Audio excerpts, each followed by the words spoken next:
Come on. It's about the imagery. Yeah. Hi. Dennis, how are you doing this lovely evening? I want you to know that I'm laughing at you. That's what I find funny. Is that you say that and you think it's funny. I think that's funny. I think you laughing is funny, so there. Funnyception. Well, I'm not really motherfucker. laughing. I'm not really. Oh, I'm super serious. That's a good way to start it. Yeah. Let's have our first argumentative podcast. Yes. Okay, you start. Fucking wormhole. Wormhole. It's a fast way to travel. Hey, Wormhole. Hey, how do you know that there's worms on other planets? Because they went through a wormhole. No, man, because they're earthworms. Why else would we call them earthworms? Whoa, man. Whoa. I mean, we're Earthlings, so there must be Marslings. Whoa. Or Moonlings.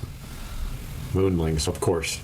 That takes us right to a good starting point. I just want to say hi from my new happy hour studio, where I've bought a new desk and a new chair and am just ready to podcast it up like a pro here in Happy Hour Central. All you need is to become clever and get someone that you could successful banter with, and you're all HQ. I call this place. HQ. HHHQ. Yes. HHQ. You know, HHHQ. Yeah, Triple HQ. Triple HQ. I like that. Triple HQ. Triple HQ. That could be the name of a beer.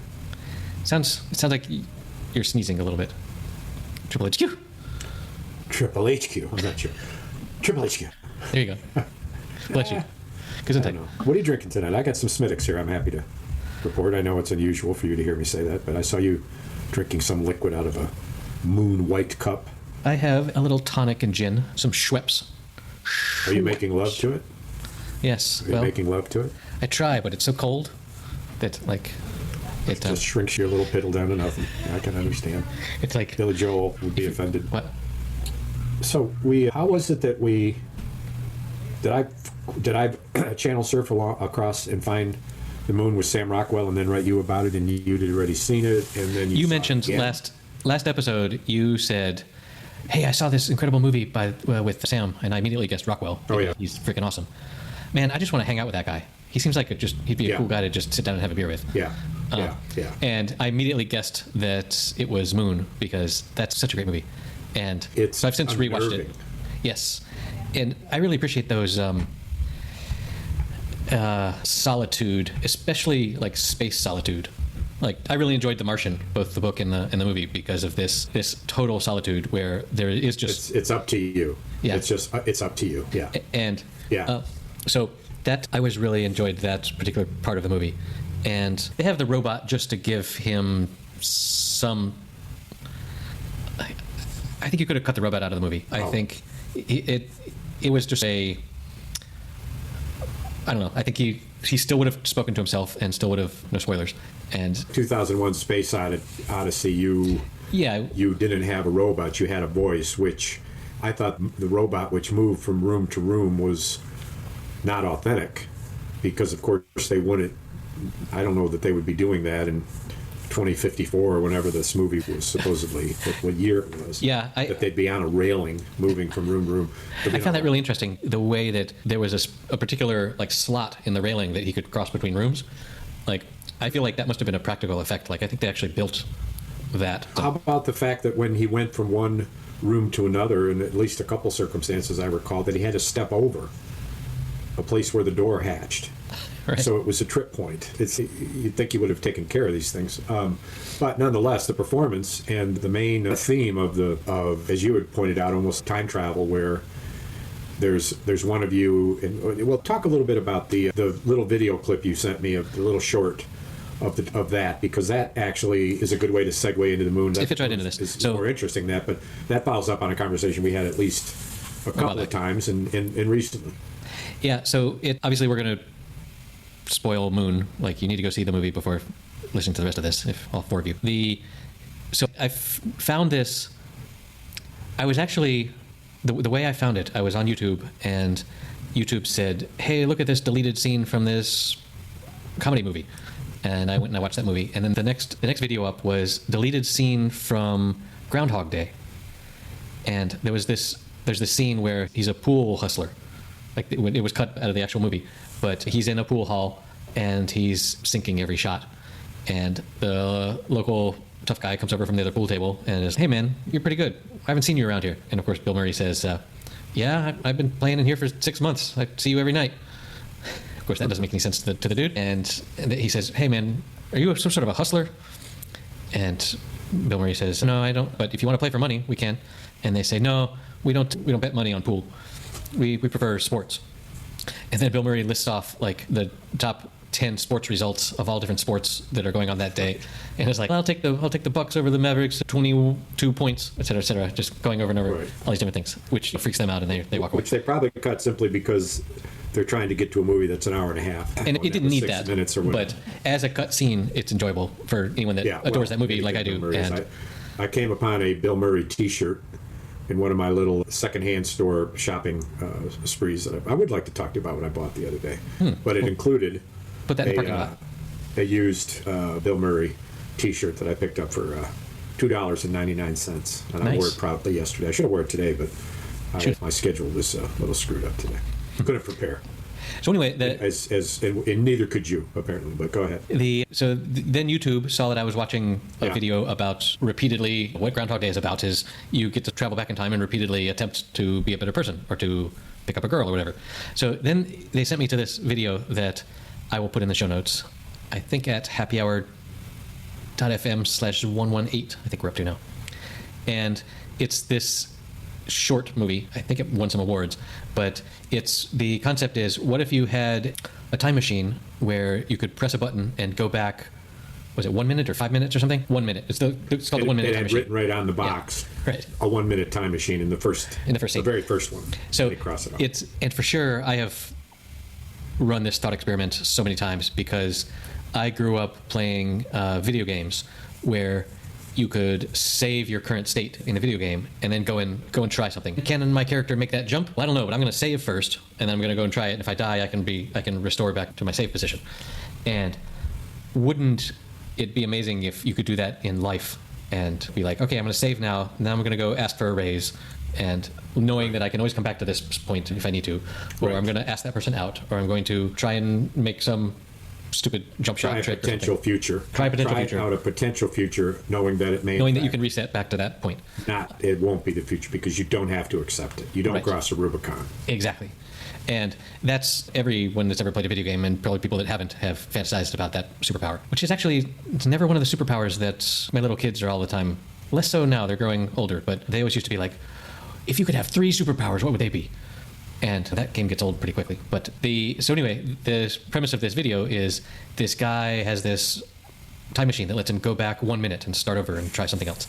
And so he goes and he sits down on a bench with a pretty girl and tries out some lines. And when he says something and she rolls her out or puts on a look of disgust, he presses the button and goes back and tries it again. And it's edited well enough so that you can clearly see what's happening, and that when he makes a mistake, he presses the button, and then you hear him re-deliver that line. It's pretty quick. It's quick. It's well edited. Not tedious. It's not tedious at all. And as the story goes on, the character learns that the woman he's trying to hit on is actually a PhD physicist who studies time travel. And has written this book on time travel, which she has on her lap. And he's, let me just go and look at this, because she says, so the real danger about time travel, right? And he's, yeah, just faking. And then he goes back and steals the book and tries to read it, but it's like too long, and he's, screw it, I'm just going to talk to her. And anyway, the final result is that it turns out that every time you press the button, you are, and physicists really believe this. This is one of the leading theories about quantum mechanics, is that really when events happen, the universe splits into the scenario where it did happen and the scenario where it didn't. Like, this is taken super seriously by physicists, because it's it's super crazy and trippy that it could potentially be real, but it makes all the math work out, and the physicists, they enjoy that. But so what really happens is that whenever you press the button, you split the universe. You start back a minute ago, but the you in the current universe keels over dead. And so then they show a couple of clips of the versions of the universe where he sits down and says, hey, good looking, and she rolls her eyes, and then he collapses. and freaks her out and whatnot. Anyway, I thought it was He super dies clever. 16 times. Right. He dies 16 times in a row.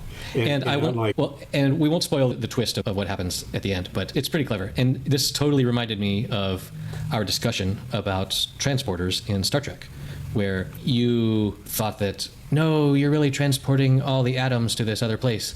And I, having, much to your dismay, having actually read and thought about this, had the other theory that, no, actually, you're just copying the information and then destroying the current you, and then trying to reconstruct creating a duplicate. another you somewhere else. It's not a transport machine, it's a reconstitution machine. Right.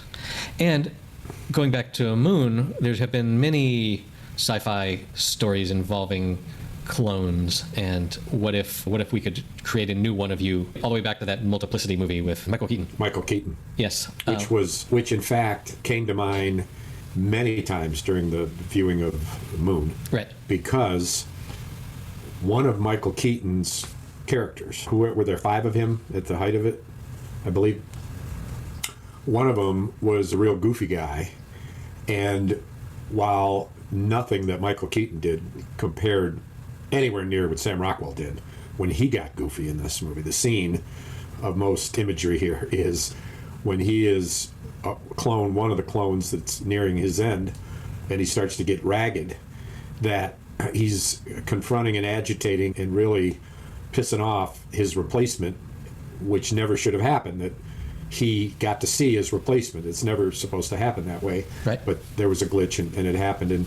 And what he did was he turned on heavy metal slam jammer music and was eating these peanuts or something and crazy dancing, real physical, crazy stuff. And of course, it was irritating the guy who reminded me of one of the other Michael Keaton characters, which was the guy who was buttoned down and just very polite and very thoughtful and wore his collar buttoned and his shirt buttoned and his shirt tucked in and his belt up tight. And I like that. I like that similarity, but this surpassed that to a degree. It was very sad too. It was upsetting, a film. Yes. Which I don't regard lowly in any way. I will, as we segue into our new series review, I'm sure we'll talk about the emotional aspect that you get from movies that are upsetting, right, and whether or not that makes you not like the movie, as it does with some people. They don't want that.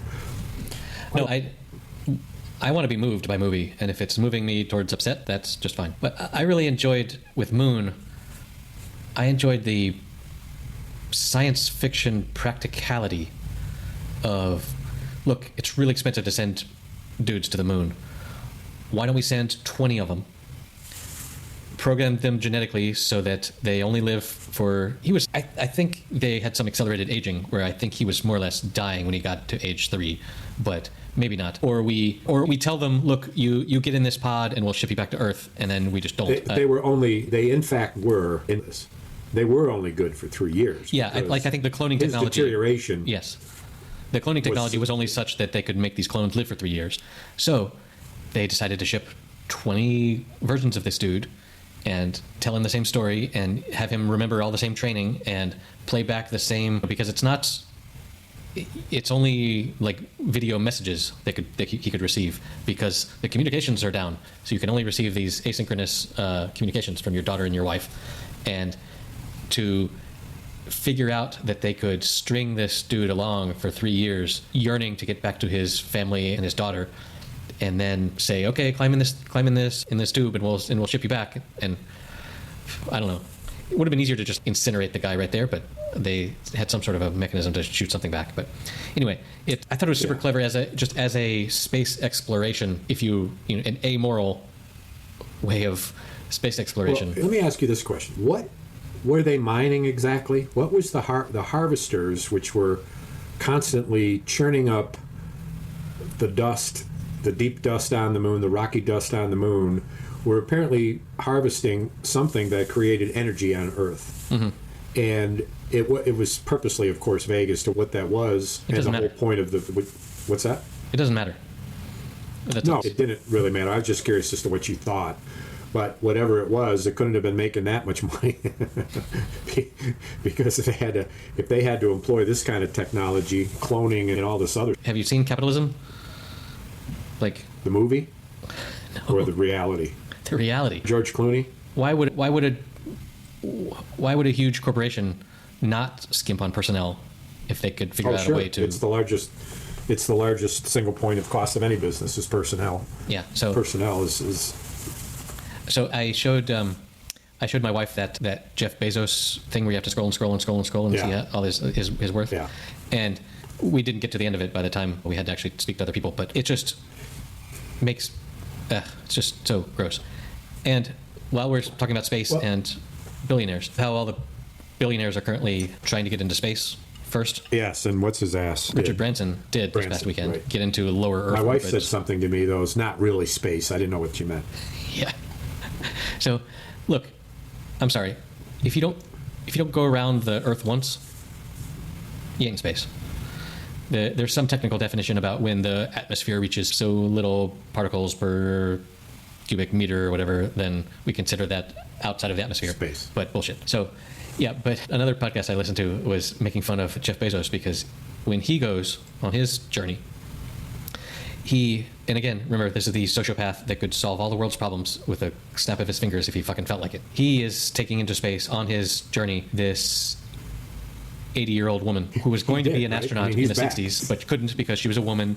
And this is just feeding grapes to the lefties. Well, we're breaking the glass ceiling and taking this woman that really wanted to. And of course, she's delighted because that was her dream and the patriarchy stopped her. But anyway, so he's hoping they'll gain some points on that. And it's all bullshit because he's like, great. It's great that you're clever and you built this huge company. But when you get to that much money and you're not giving it all away, you are horrible. Anyway, sorry to hate on the billionaires. Well, so not to offend our billionaire listeners. Patreon.com. Maybe Branson would start sending us a little money. Just a couple million a month would be fine. So compare the point of the physicist's contention about time travel with the time traveler's wife, where that clearly wasn't the case. And not dissimilar from the fact that for Star Trek, that's clearly not the case either. Their plot does not include anything other than what the physicist would say is impossible, which is transporting rather than reconstitution. But that's clearly not only what was critical to the time traveler's wife, but without that, the time traveler's life wouldn't have worked at all. There would be no sense to it at all. So the time traveler's wife was, you're traveling within the same universe. However, I think we were always following his perception of the timeline. He would travel back, and when he first, because he was the only one who was clear about the timeline, and finally everyone became clear of it. As far as his life was concerned, he lived to his mid-20s, and then he met this girl, and then from there, and she seemed to know him creepily, and from there he started traveling to all points in her life. So his timeline is the one true one. One version. What you just said would be true only from his perspective as a 20-year-old, because in his perspective in a different time, he had already seen her like 10 years earlier. Yeah, but he was in his memory that his first meeting with her, she was a child. His first meeting with her, he was a child. Yes, but not in his memory. He was an adult. So he was an adult the first time he met her as a child, and he knew that was after he had met her as a grown-up. He only knew. He didn't know when he first met this girl that he would end up marrying her. At all. He didn't learn that for 10 years until she turned 18.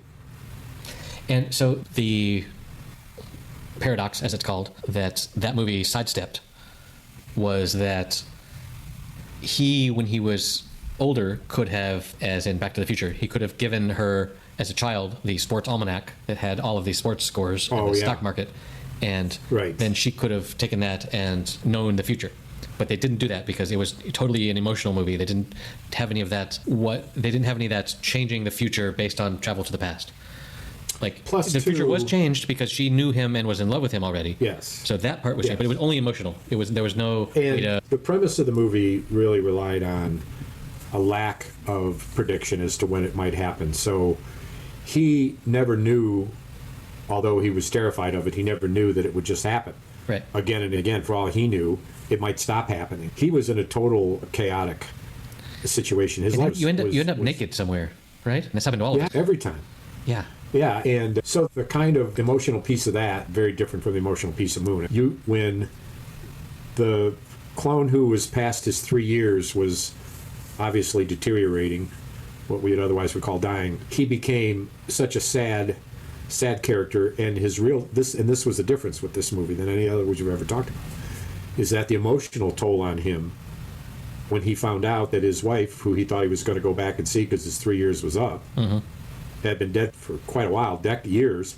But the interesting thing that was barely even touched on was that the voice of the original, what was his name? Was it Frank? The movie? Huh? What was Sam Rockwell's character's name? Sam, I think, actually. Oh, was it Sam? Yeah. Yeah, okay. But the real Sam spoke because his daughter was on the phone, and she said, "Daddy." Oh yeah, that was the real punch to the gut, where he learned that the original Sam was still alive. Now, how did you know that was the original Sam? The only reason I knew was because I had my words printed on the screen. What do you call it? Closed captioning. Yeah. So it said in the closed caption, "Original Sam, colon," and then what he said. I had on closed captioning How did too, you know? and I remember seeing Sam and Sam 2, Shit. but I can't be certain, but I don't think that was what gave it away. I think the fact that his daughter was talking to, he made it out beyond Somebody who was still alive. where the radio was blocked or something, and then could see his older version of his daughter talking to someone. And of course you could figure it out because the only version of Sam that lived more than 3 years was the original. So since it was like 17 years later, that's the only explanation. I almost wish that it was like 100 years later. This has been going on for 100 years. I think that might have been more interesting. So how long does the version who jettisoned himself to Earth, he has 3 years to live on Earth in his life as another version of Sam. And then I don't after think that, he's getting to Earth. You don't think he got there? It doesn't tell They want to us, leave does that open, but I don't think so. So, hold on. While we're talking time travel and space and daughters that are older than you think they are, have you seen Interstellar? Maybe I have. Tell me. It's a movie. It's Matthew McConaughey and Matt Damon is in it, but it's this mission where Earth is dying and they have to go and travel through this wormhole to get to this other place. Is there a creature that gets in the ship? No, they have a robot that is they have a robot much like in Moon. Anyway, it's a super long movie, 3 hours, and for the first hour you're just stuck in Dust Bowl, Kansas. It takes a while to actually get moving, but I have seen it. I would see it again though. It's a movie that they used all the modern physics possible. To draw what a black hole looks like and to discuss what happens to time near a black hole. Because if you get near a black hole, time passes more slowly for you than it does for those further away. So if you go and spend an hour by a black hole, maybe a year has passed for everyone else. Yeah. And it's messing with that. And there's a little bit of, it's not entirely science-based, but it's a great movie. Yeah. Christopher Nolan is the director. So maybe watch that for next time. I would see that again. I saw a movie yesterday, the last half of it probably, which was it Protheus? It was as it turns out, it was the prequel of the Alien series. And it was about a group of scientists who were searching for the origin of mankind, and this ancient multi-billionaire, I think it's Protheus, Protheus, but not John Hamm, but Prometheus, that's it. Yes, thank you. Ridley Scott. Yeah. Yes. And it was riveting. It was riveting. And the woman who starred in it was the same woman who starred in the tattoo, the girl with the tattoo series that we did talk about that trilogy and the fact that it was found by his kin after he died. But the woman who starred in that, which was fantastic, Noomi Rapace. Noomi Rapace. I thought it was Rapace, but Rapace. I don't know. Right, me neither. But there's a scene in there where she self-operates in a machine. Fun. Because she's got an alien in her. And when she climbs into the surgeon machine, which is a pod that's all programmed, you program it, and she tries to program cesarean, and it says in a real currently you got to laugh at this. It says this module is built for men only. Nice. You wouldn't see that in a modern movie. It's from 2012. And then she has to then program it for removing a foreign object in her stomach. And have you seen this then? No, I'm familiar with Prometheus as a god, and I have heard of a sci-fi movie called Prometheus, but this would be, even though you're not the most enthusiastic sci-fi viewer, because you liked Moon, I think you will. All right, I'll put this on the docket. Plus, Guy Pearce and Charlize Theron. The actors. Tell me if you got it up on the screen, who are the actors in it besides Rapace? Idris Great Elba. actors, every one of them. Great, yes. Damon Lindelof, who I recognize, but as a face. Michael Fassbender, which is Michael Fassbender. Great, he plays the. He was on Band of Brothers. Role. Yes, he plays the expected role of the robot, of the human robot. And okay, we will put that on he is very good in that. Let's table that. Very good in that. Let me ask you this question. Yes. Go ahead.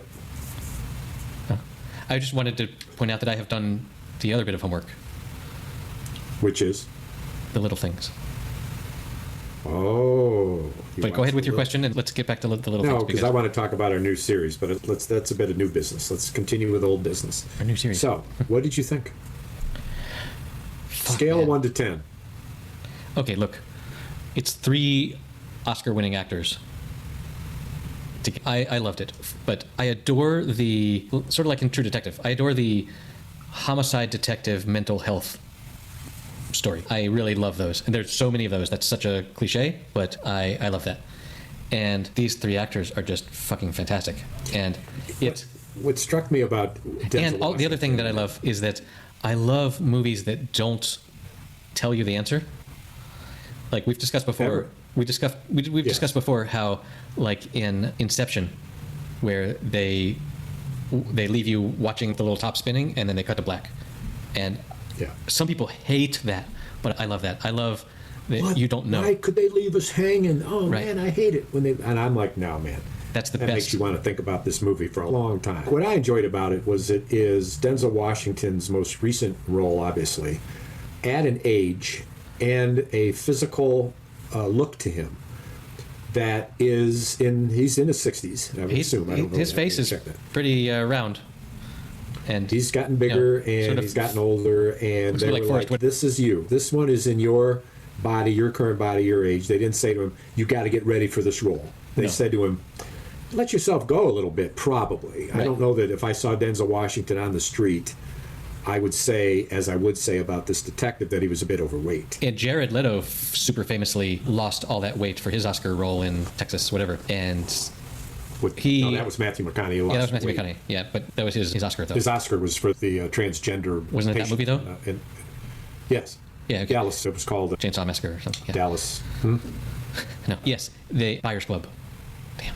Buyers Club. How does that was not in my head all day long, and then it came. There it is. So Jared Leto, I'm glad you raised it, because you pick out some things that an actor does, and there's this, because I've been in plays and musicals and whatnot, and you've got to think about the business. A little bit of business, they call it, about a guy, where you'll see a character who's constantly playing with his wedding ring, or you'll see another character, and we've mentioned this bit of business, where Brad Pitt in the Ocean movies is always eating. Not in the script and not central at all, but Brad Pitt thought, I'm going to bring a bit of business to this character. Interesting. And Jared Leto's bit of business here was his pot belly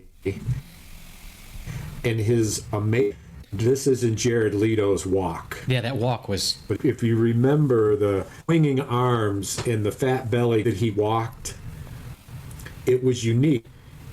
And it really helped create him as a particular type of character. Yes. He was unsavory, to say the least. Completely unlikable, to say the least. But that walk and that gut, I thought, were an interesting way to say... Because Jared Leto's a very handsome man. Dude. Slender, and some of the... I don't know if you've ever seen some of his fashion stuff. The way that he dresses when he goes to the Oscars and stuff like that. He's a proper... He's quite the... what's the word? He's enjoying himself in his wealth and his... He's a provocateur of fashion. And to see him at that potbelly with that walk, that swinging, he was also a bow-legged, or not? Yeah. But what's pigeon-toed? Is your toes are pointing in. What is it called when your toes are pointing out? Bow-legged? I don't know. Sure. But it's Wait a minute. You can't just agree with me. It either is or it isn't. How come you don't know this? I thought you had gone to college and stuff. Pigeon-toed. I'd been educated. A bow-legged genu verum is a varus deformity marked by outward bowing at the knee, which means the lower leg is angled inward in relation to the thighs axis, giving the limb overall Let's just appearance ask of an Google, archer's what is the bow. opposite of pigeon-toed? Okay, let's see. Then there's knock knee, which is where your knees are too close together. Oh, Lord. Okay, never mind. There are other knee problems that there are photos of that I don't want to look at. That you don't want to remember? So I had a little bit of a moment of, I'd forgotten who the third famous person was when I was watching the movie. And when Jared Leto's face appeared, there's this effect that happens when watching Law and Order. Law and Order, this TV show that's been on forever and will be on forever because they just keep repeating it. But almost every single famous celebrity actor that you know was one time on Law and Order. It's just a rite of passage that you go through. There are these great websites that show super famous faces that we all know now when they were on Law and Order. And it very often used to happen when you're watching an episode of Law and Order. They go and interview the guy at the deli, and they go and interview the guy at the meat market, and they go and interview the guy that's selling paintings.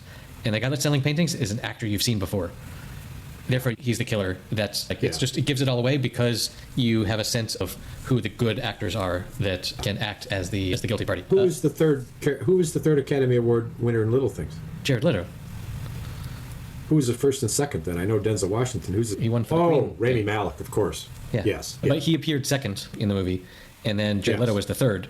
And as soon as I saw him, I was like, okay, that's our suspect because. And so there were some real weaknesses in the movie, I thought. But Go on. The plot.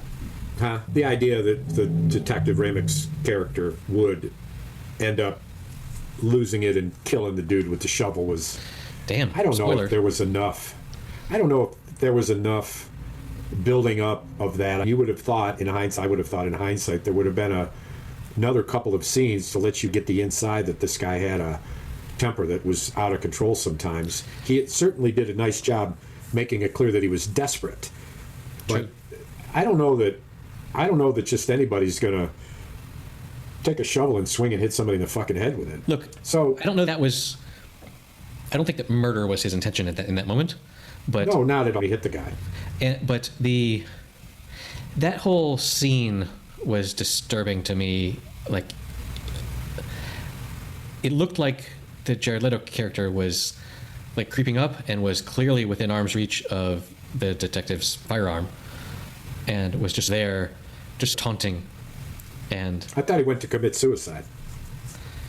He was on a suicide mission, going out there with a guy with a gun and making him believe that these guys were buried there and making him do all the work. That's the other thing too. Is if you were Malick's character, would you really be the one to do all the digging, or would you point the gun at the other guy and say, "You dig or I'll kill you"? But you'd have to mean it.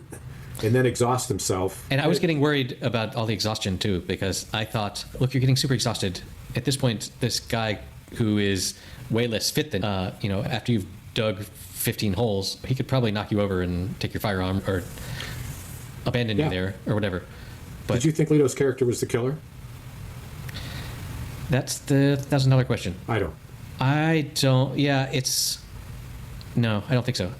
I remember the scene in the jail. My favorite scene was the interview scene where he was just enjoying the shit out of being like, "Oh, you mean I get to sign this little paper that my Miranda rights? This is so cool. Is this a thing I can keep?" He was like, "No, you gotta turn it in." He was just having a ball. Didn't seem to me that those pictures were anything he was familiar with. And it was sort of a weird rollout of the description of what had happened to Denzel's character in the past, like why he had gone off the rails. Yeah, I don't know. I think it maybe could have been written in a more neat way. Well, it had the star power and not the plot. It because of that, it wasn't a remarkable movie. It was just damn good. I thought it was quite good. But I'm not going to watch Denzel Washington and Jared Leto and Remick in these movies and not enjoy it. For sure. I just want to see what they do with whatever Sam Rockwell is in, etc. I enjoyed the uneasy banter between Rami Malek and Denzel of... Yeah. And the whole final reveal, I don't know. It felt a little... Cheesy? Cheesy, yeah. A little well tied up in a bow that didn't necessarily have to be, where... Like, it's totally unknown what really happened to that jogger girl. Yeah. It's... The Red Beret. Yeah. The Red Beret. And why did Denzel Washington live in such a downtrodden home and location? Why was he barely making it? He had gone from... He was the homicide chief, and then he had his breakdown, and then moved somewhere else to just be a deputy cop. Retirement. He was still His a retirement cop. from... Yeah, still, but I don't know. There were just some stretches in there. I just couldn't picture that character living in that particular spot. But The interaction with his wife was also... ex-wife. It was a mixed bag. In that he showed up unannounced and she was on her way to work. And what did he expect? I don't know. But that's all to say that the actors, for me, carried it. But there wasn't any moment during the movie that I didn't enjoy it. It was like some movies where you say, oh, shit, I wonder if I should change the channel. This isn't very good. That was good. That was good. Yeah, it's not a Best Picture movie, but... No, not at all. Not at all. So let's segue. This is a total cinematic podcast here, apparently, today. But how far did you get in the Mildred Pierce series? I thought I had been meaning to send that to you, and I thought I did, and I'm glad that I actually did. I just, before we started recording, watched the penultimate 4th episode, 4 out of 5. Oh, did you? You're only one ahead of me then. So And we can talk about it a bit. It's... Because I've seen 3. Yes. It's pretty weird. Like, I never know where things are going, and this latest episode is a total... Yeah, it's very different. So I had... When I was watching it, I immediately... Because so many of the faces are familiar, and so I was like looking up on IMDb, who's in this. And the fact that Veda is played by... Rachel Evan Wood. Eventually. I haven't seen that yet. Exactly. Like, I thought, this little girl looks like Rachel Evan Wood, but this was supposedly made in 2011. This couldn't have been her. No. But, so in episode 4 is when it's actually played by Rachel Evan Wood. And it 4 had and to be, 5. otherwise she wouldn't have got Right. 4 and 5, right. And I remember seeing that it was just for 2 episodes, and then I watched like the 3rd one with the little girl that plays Veda, and it was and I was like, wait a minute, but now it all clicked in when I actually saw Rachel Evan Wood. I was like, oh yeah, this is older Veda. So I don't know, give me your thoughts on the series. So there's parts of the series that I loved for pretty kind of historical personal reasons, and that is that because I've worked in kitchens and restaurants for the earliest part of my life, I was struck by how incredibly realistic both restaurant setups were.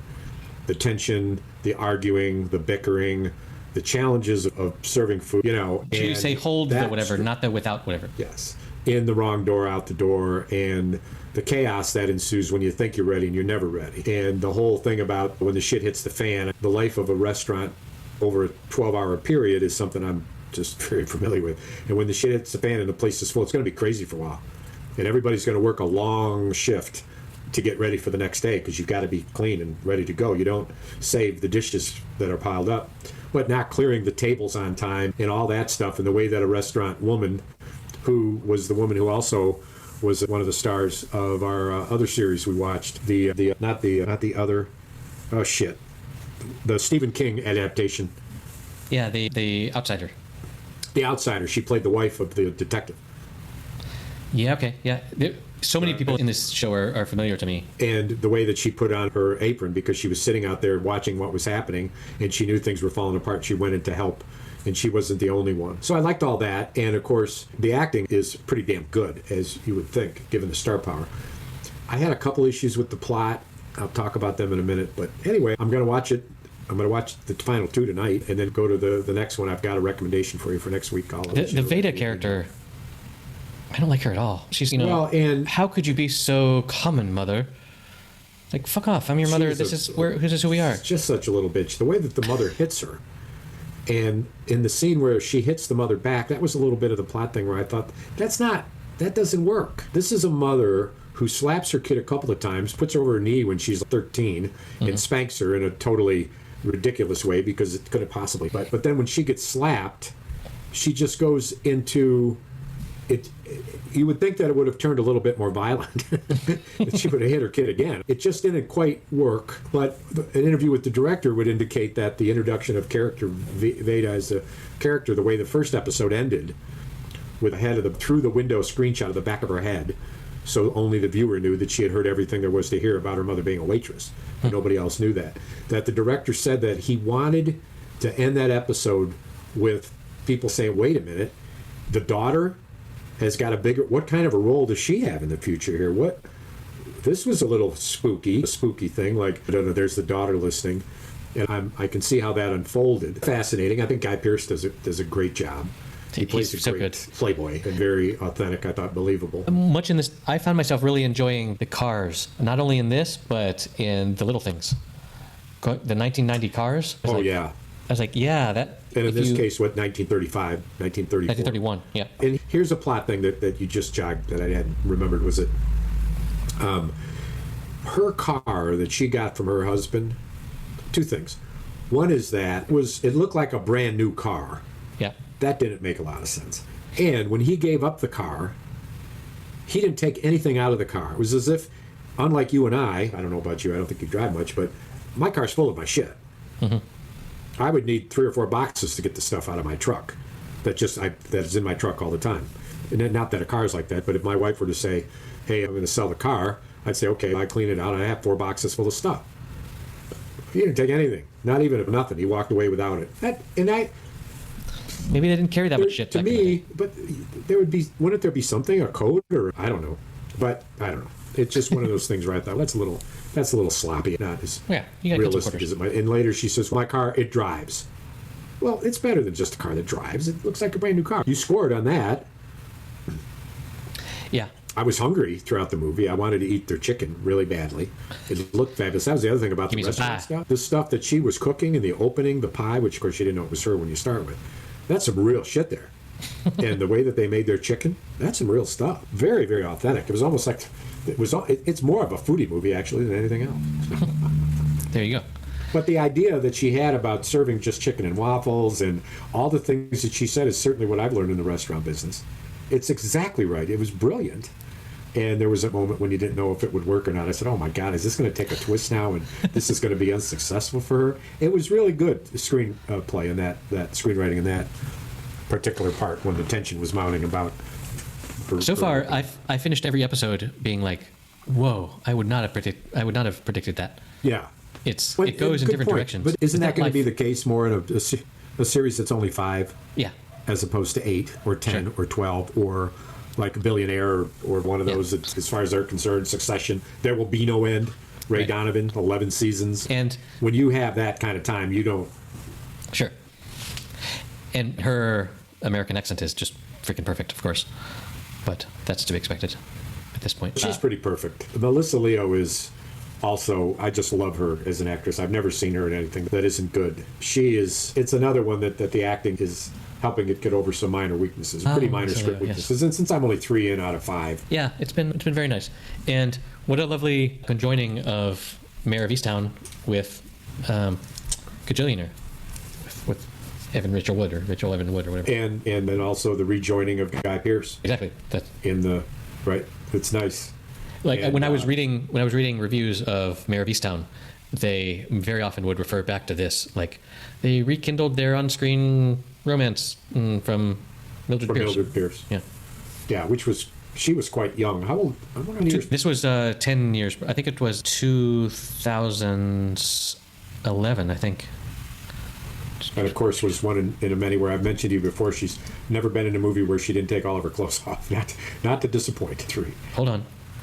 Mildred Pierce is a 1945 American film noir starring Joan Crawford, Jack Carson, and Zachary Scott. This is an existing movie that they have adapted. You didn't know that? I recommended this to a friend, and she said, "Oh, I've seen the original." And I was like, what? Who was it? Joan Crawford and who are the men? Jack Carson, They were seeing. who also was in A Star Is Born, which was just remade, Cat on a Hot Tin, and Zachary Scott, who I think I know these actors. was but one I of have to see their faces. was an American actor most notable for his roles as villains and mystery men. He plays the gigolo. It must be. But yeah, Yeah. this. Guy Pearce isn't particularly nasty. So this was originally a novel from 1941. That's interesting. Huh. There you go. It's the second So our homework for next week will be to finish this out. Yep. And also you've got Prometheus. And if you want to give Interstellar a go, I could talk about that. That's a big thing to bite Yeah, off. I'll have to see if I can find that. I Okay. can find that. And so how's your arm? Are you back to normal? I'm good. I've been working this week at my desk, which can be a standing desk now. And my wife is very pessimistic. She's you're not going to stand on that desk. You're gonna be sitting all the damn time. But so far, I've been for many hours of the day. I've been standing up and working and getting shit done, and it's been pretty good. When you're standing at your desk and you put on some fun music, you can like dance at your desk too. It's like it's getting up Yeah, and the work I do at my desk is not particularly joyful lately, but hey, how's your new story chair? for another episode. I like my new chair. Unlike any other chair that I could have bought, this one, when you want it to move backwards, the whole chair doesn't tilt, just the back does. So I can keep my feet square on the ground and my seat is not changing and my back moves without the seat moving. Mine does that too.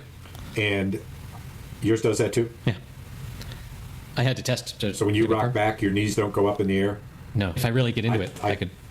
I saw the picture of your chair. I thought it was pretty. My chair's weak. My chair was like $275. Yours must have been twice that. Mine was At least. so. When I went to investigate the chairs, so I went. There's apparently, just out of pure luck, about 30 minutes away from where I live, there's this company that manufactures desks and chairs for offices and shit. Like they manufacture them there. It's a local. Yeah. It's not imported from anywhere. And I went and I sat in all their chairs, and they had the 150 models that were the cheapest, and then the 250 models that were in the middle, and then the 350 models. And the 350 models were so expensive because they had so many little ways that you could adjust them. And but that's great if you're going to share your chair with many people. If it's an open office and everyone comes in the morning and everyone can choose where they want to sit and you're changing chairs all the time, that's perfect. But what I found was that once you got past the shitty super basic models, the middle models, I sat in a bunch of them, and one of them fit me better than any of the other super expensive chairs. And so I found the 250 chair to be That's right in the kind sweet of spot. what I did too. I was in the 150s. I sat in the 350s, and none of them were as good as the 279, Yeah. as it turns out. And for $15, they put it together for me, which was like, yeah, you can do this for $15. I don't want anything to do mechanical. I just want to sit in this chair. It's like the Goldilocks of office life. Right. You're Indeed. man. It's so Indeed. profound late at night.